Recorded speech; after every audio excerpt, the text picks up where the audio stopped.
Welcome back to Tales from an Entrepreneurial Accountant. A few episodes back, I got super nerdy about time tracking. So if you haven't watched that episode, I will preface this one with I'm not doing it to micromanage. I'm actually doing it to empower our team so that we know where we are spending our efforts, making sure we are actually charging our worth and our time for the clients that we are serving, and really just empowering ourselves to know that we're doing all of this work and we're doing it together. And so it's been really fun to track. In that episode, I was really curious about a few things that I found during that first month's run. And one of them had to do with the fact that it looked like we didn't touch all of our clients during that month. But what that allowed me to do as a leader was to bring that back to the team, have some conversations around it, and realize that maybe we weren't tracking all the things that we needed to be.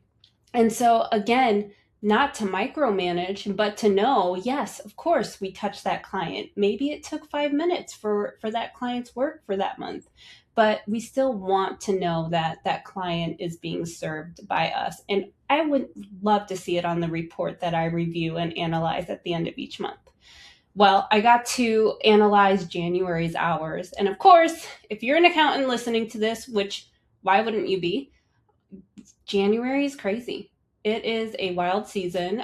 This is our sixth January 1099 W-2 year end, quarter end season at Upkeeping. And I will say this has actually been one of our best seasons, but it's still busy. And so when I took our time for all of the Upkeeping team, including my hours worked, and put it into ChatGPT with some prompts, I was able to find that I worked about 170 hours. Again, I'm getting better at tracking my time. I'm sure that's not everything I worked, but that's a pretty good picture of how much I work. So just a bit more than a full-time employee, which again, for January is expected on my end, but it's still not crazy. So I feel really good about that. Our team in total, including my hours, worked 254 hours. And with January's analysis, I did see that all of our clients had a touch point, which made me feel really good too. But I'm asking ChatGPT questions that help me analyze the data as a leader and as someone who wants to remove myself from the work and stop working in the business and on the business.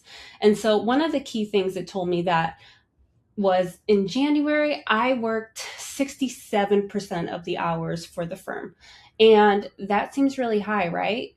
But back in November, when I was looking to hire our next hire, who came on board mid-November timeframe, I was doing 80% of the work for the firm. So to see in just a few months that that's went from 80% to 67% makes me feel really good, especially again during busy season. So we are making progress there. I am loving the analysis that I get to do, and this is really working on the firm.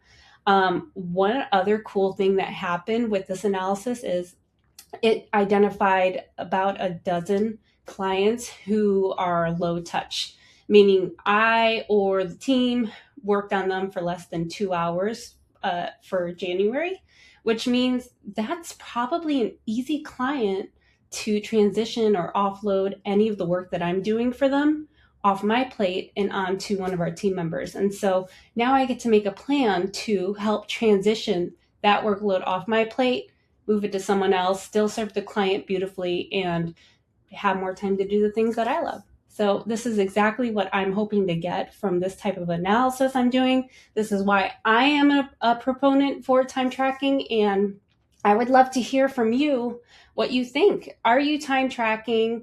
Please leave a comment. I love seeing comments and I love getting back to you. And this is just really fun for me, but I want to make sure it's resonating with you guys. So thank you for keeping up with Upkeeping.